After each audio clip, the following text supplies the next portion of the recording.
I want to acknowledge something that the world is on fire, whether it's war in the Middle East, whether it's political tension, global conflict, political instability, economic instability, or just the uncertainty that your industry is facing right now. The world feels like it's on fire. And when the world is on fire, I'm going to talk today about the three biggest mistakes that leaders make when there's uncertainty and calamity going on that is killing their culture and they don't know it. But more specifically, after I unpack these three biggest mistakes that leaders are making, I'm going to tell you the three things that your team is expecting of you as an executive leader. And if you're not doing these things, you're not only losing your culture, you're losing your people in real time. That's what we're going to talk about today. And I want to hear from you about this conversation. First question is, are you paying attention to what's going on in the world right now? I'm telling you right now, there's so many things happening that will have a long-lasting impact if you don't know what they are. The operative word is this: uncertainty and instability. I literally have delivered 2 keynote presentations already this year on how to lead through uncertainty. And I've been booked to lead 2 more keynote conversations on the same topic. I talk about culture, I talk about leadership, but I also talk about how to lead through uncertainty. And this is a topic that more and more client organizations are requesting. And let me tell you why they're requesting it. They're requesting it because there is a clear through line that what's going on in the world is not far off, it's not distant, it's not on the other side of the planet. It's right inside of your organization. That's right. What's going on in the world, the uncertainty in the world, is affecting your workplace. It's affecting the people that you lead. It's affecting the teams that you're depending on to execute on the mission of your company so you can grow the margin. If you don't believe me, let me give you some examples of how what's going on in the world is affecting your people right now. See, you think that because you're in middle America, that you got a solid workforce that has no aspect of international business, that what's going on in the world doesn't really matter to your people. Let me tell you why it matters, and I'll give you a couple of examples. I'm going to ask you a question. Do you have any employees in your organization who either serve in the United States military as a reservist, or maybe they work in the National Guard, or maybe they're married to somebody who works in the military or in the National Guard?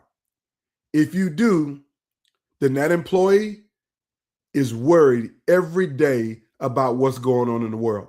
I would even tell you they might be more focused on what's going on in the world than what you have them doing day to day. There literally are employees who are supposed to show up on Saturday morning to do a job. But on Friday night, when the decision was made to bomb Iran, that employee couldn't come to work on Saturday because they had to go into the office, their job on a military base, to support the mission of what was going on overseas. So now you're shorthanded. You got one less employee that you thought you were going to have to do the job because they got called into work. And we all know that duty and service to the military is priority over what you have them doing at work. That's affecting your employees. A second example. Let's say you have a couple of employees who are getting close to retirement. They have planned themselves another 18 months to 2 years before they retire. So they've been paying great attention to the 401k that they have with your company. But because of what's going on in the world right now, they're seeing the stock market tumble. It's opening up in the red the last 3 days. And because of that, they're worried that they're going to lose their pension. So maybe they decide to retire early. Or maybe they can't focus on work because they're so focused on what's going on with the stock market because of the global instability.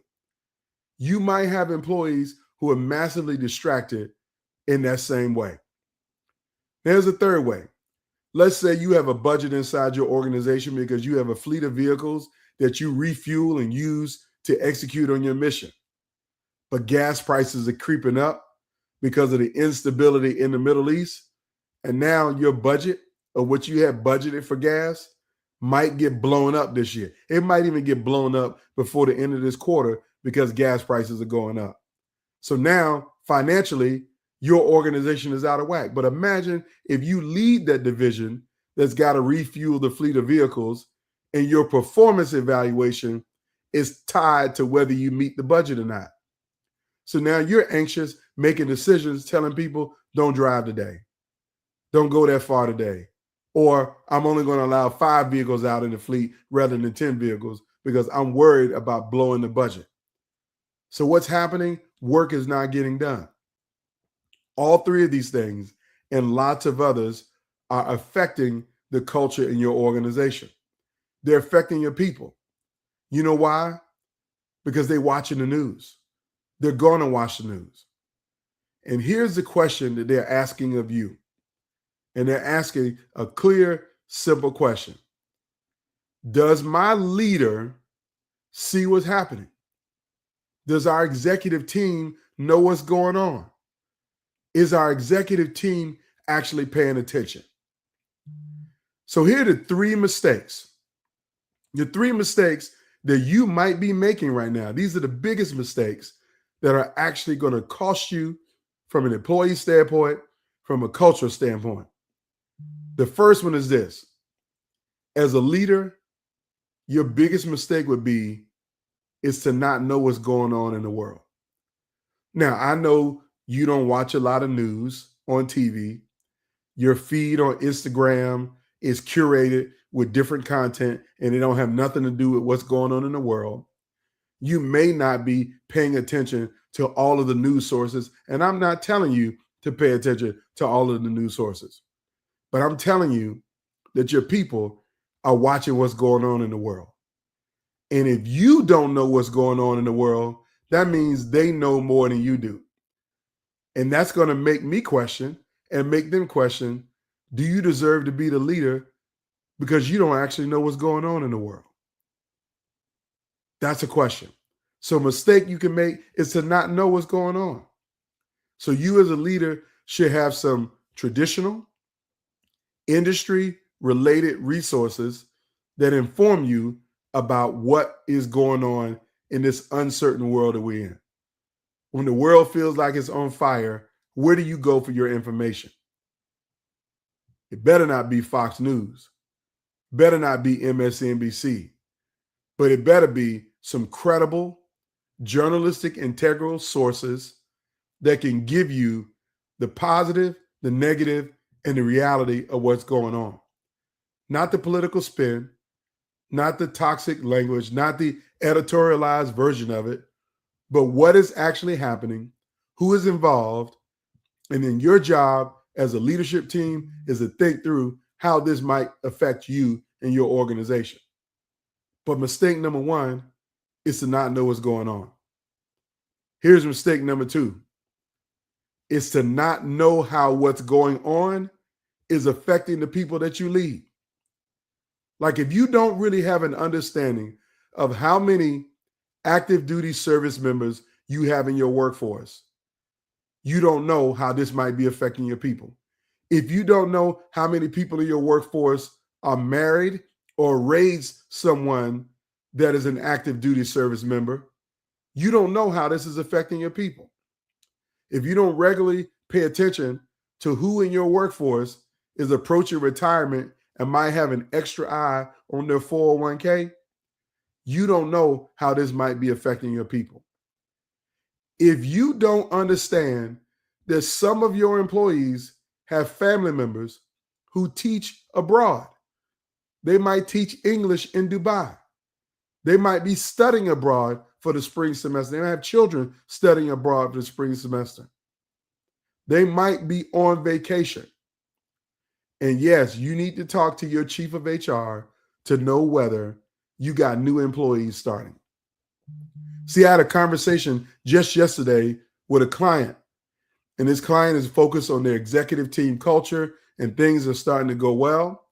But they just hired a brand new employee who is based in India. And that employee was supposed to come to the United States for their first full staff meeting to meet with the leadership team. But that plane was supposed to connect through Dubai to get to the US. But because of the rockets and the missiles that are flying overhead in the Middle East, the Dubai airport was hit and it's closed.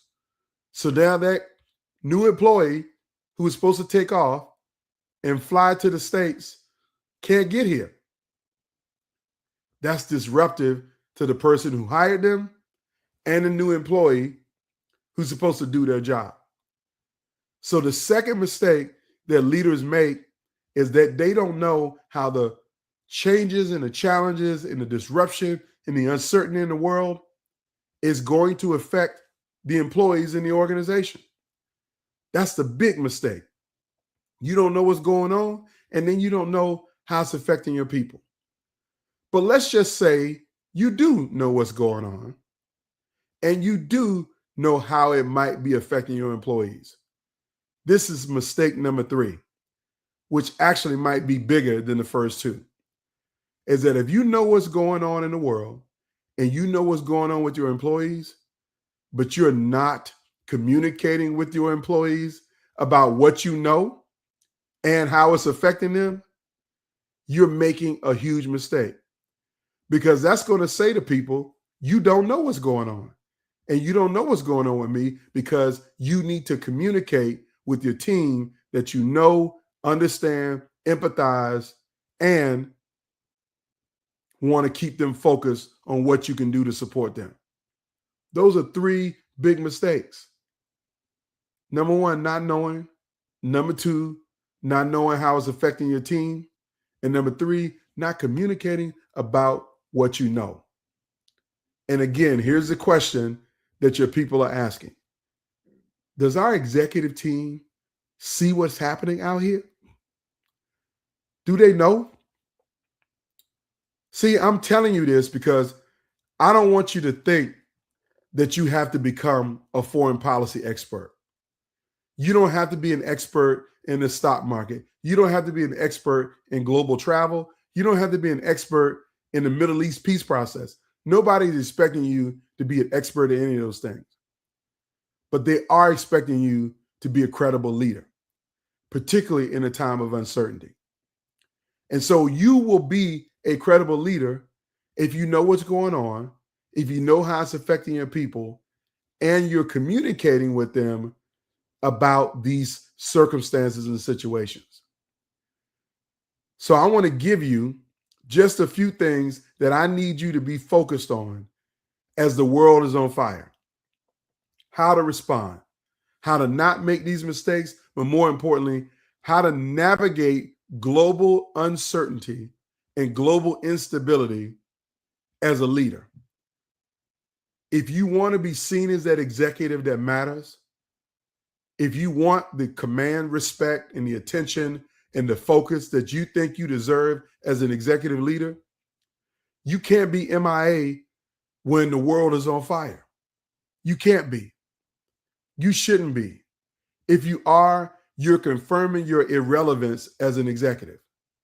You're confirming that you don't matter because you don't know what's going on. I remember one of my favorite movies is the movie Heartbreak Ridge. And in the movie, this unruly group of Marines said to their sergeant, Gunny Highway, "Sir, we don't mind because you don't matter." That means they wouldn't listen to him because they felt like he didn't matter. It was mind over matter. We don't mind because you don't matter. So the question is, do you matter as an executive leader? Well, I'm telling you right now, if you don't know what's going on in this world and you don't know how it's affecting your people and you're not communicating about it, you don't matter. But if you want to be a leader of consequence, if you want to be a leader that matters, if you want to be a leader that has an elevated level of impact and creates a level of stability in your organization when things feel unstable, when they feel insecure, when they feel uncertain, you want to be a leader of certainty. Here's what I need you to do to be that credible leader. The first thing that you need to do is you need to name what's happening in the world. You need to acknowledge the reality that I know that some of you might be disturbed by what we're seeing on the news, that there's a war in the Middle East, and we don't know how this might affect us in the short term or in the long term. You need to be calm, you need to be neutral, and you need to be professional. That's how you need to approach it. Not partisan, not political, not in anybody's bucket or lane that would be deemed partisan or political. But you need to be calm. You need to be factual. You need to be professional.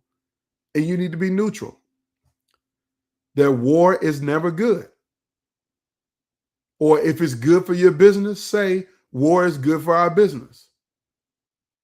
Just acknowledge the reality of what's going on. Name what's happening. That we have some employees who have family members who are leaving to be deployed. We have some family members who are supporting the operation Epic Fury. That we have some family members who are involved in the conflict. We have some employees who have family members who are living in the Middle East. Acknowledge it. It's simple. Be the person who tells the truth and talks about what everybody's already seeing. Because I'm telling you, your people are watching the news. They're seeing it. But if you're not acknowledging it, they don't think you see it, which makes you less credible and less trustworthy. So number one, name what's happening. Now, the second thing you need to do is you need to name and normalize how people feel about what's happening. Name and normalize how people feel about what's happening. Now, when I say name and normalize it, say, I know that there's some uncertainty. I know that there's some fear. I know there might be some pride. There might be some excitement about the fact that the Iran regime has been taken down. I mean, people might be feeling all kinds of emotions. Fear, sadness, excitement, anger, frustration. All of those feelings are real and could be permeating throughout your workplace. Acknowledge them all. It's okay. But here's the thing, what you need to do when I say normalize it, you got to name them. But here's what's normalizing it. You need to normalize it by saying how it makes you feel. You need to normalize it by how it makes you feel. Let me give you an example. I am a Gold Star brother. My brother was killed in the Middle East 25 years ago.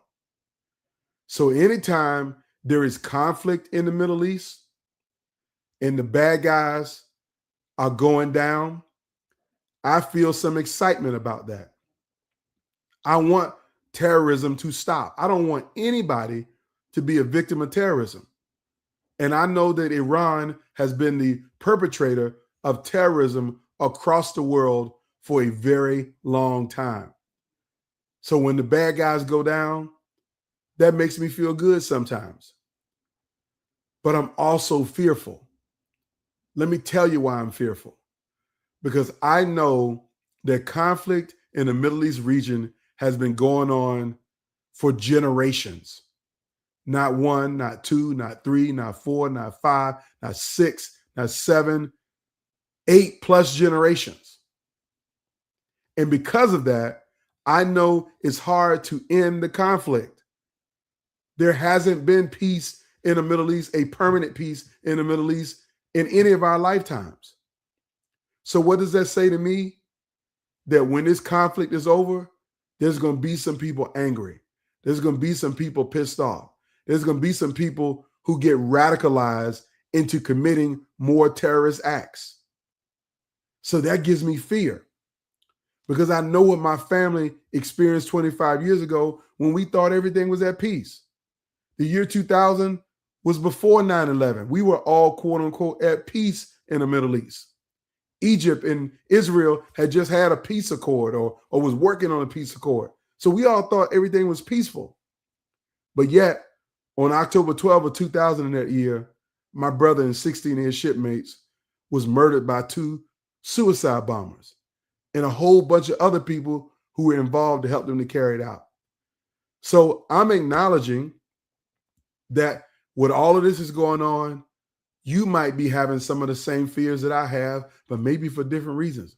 Maybe you have a son or a daughter who is in the military right now, who is on a ship that is heading towards the Middle East. And maybe they left 2 months ago. Maybe your son is in the Air Force and flies a plane. Maybe your daughter is stationed on a base in Kuwait or Qatar or Bahrain. You might have the same fear, but you also might have the same excitement about the bad guys and the potential for peace in the region. We don't know what the outcome is going to be. That's the uncertainty. But what you need to do as a leader is acknowledge it. You need to normalize it and name the emotions that everybody is feeling and share how you're feeling. I told you, some excitement, some fear and trepidation. I also have some anger. Some anger because sometimes it ain't just what you do, is do you do it in the right way? And the violation of international law by just attacking Iran while you're in the middle of negotiating peace is kind of like a sucker punch. And some people are okay with sucker punches, especially if you sucker punching a bully or a bad guy, but I'm not, because it's not the right way to do it. You should do it the right way. Build the coalition, get the world involved in order to get to that point. Now, I don't want to digress on this, but I'm just trying to convey to you that emotionally, you have to normalize and name what people are feeling. And I'm normalizing what I'm feeling. But here's the third thing that you need to do, and this is the most important thing. The most important thing is you need to anchor everybody back into the mission of the work that you do every day. Yes, name what's happening in the world. Normalize what people are feeling. Share how you're feeling. But more importantly, remind people what your mission is. See, you're in a leadership role and you lead a mission-driven organization. You got to make sure you keep people focused on the mission. So remind them that no matter what's going on in the world, we're committed to meeting the outcomes that we all set up when we came to work here. We're still going to serve our customers. We're still going to support our patients. We're still going to help our students. We're still going to meet our customers and stakeholders' objectives. We're still going to do what we were put here to do. And so I'm acknowledging to all of you, in the midst of the world being on fire, I'm still going to prepare you to be a leader of consequence and impact.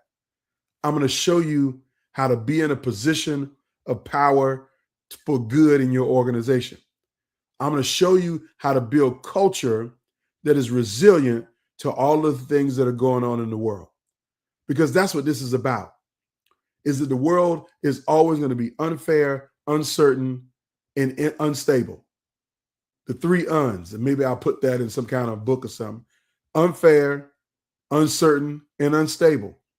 That's what a global world is. But when all of those things are happening, you still need some consistency. some credibility, and some resilience. And you got to anchor people back into the mission. The mission creates the stability. The mission creates the resilience. The mission keeps the focus. So my mission is to serve you and to help you to be a better leader. But in order to do that, you first got to communicate it about it in the right way. You can't be living in oblivion and blind to what's going on. You can't know what's going on in the world, but not know what's going on with your people. And if you know both of those things, you should be communicating with your people. Now, here's where I'm going to help you. I got a resource. It's not a new resource. It's something that I've used time and time again. I developed it years ago when I was serving in the Obama administration about how to manage crisis or how to communicate in crisis. Now, you don't have to do this all by yourself. You can use this resource that I'm giving you to give you some framework. And it's called the Crisis Communication Checklist. Or other words, I like to call it the 10 Crisis Commandments. I named it after Biggie Smalls, the 10 Crack Commandments. If you don't know what that is, that's on you. That ain't on me. But it's literally 10 rules and ways to follow to make sure that when there's a crisis, how you should communicate. Now, if you would like a copy of the 10 Crisis Commandments, I need you to put in the comments, copy, C-O-P-Y. Put the word copy in the chat, put it in the comments, put it down there, and then I will make sure I get you a copy of the 10 Crisis Commandments. So there you have it. The 3 biggest mistakes that leaders make when the world is on fire. Mistake number 1 is that they don't even know that the world is on fire. Mistake number 2 is that they don't know how the world being on fire is affecting their people. And mistake number 3 is that they are not communicating with their people about what's going on in the world. And if you don't want to make those mistakes, but you want to be a leader of consequence and impact, here are the 3 things you need to do. Is you need to name what's happening in the world. Name it. But do it neutral, do it calm, do it professional. Number 2, you need to normalize the feelings and the emotions that your people are having. And you can do that by also sharing your feelings and your emotions about what's happening. And the third thing that you need to do in the midst of all of what's going on is you need to make sure that people remember the mission. Anchor them back into the mission. And if you need help doing that, put in the word copy, and I will send you the Crisis Communications Checklist. I want to thank you for watching. Everybody have a fantastic day.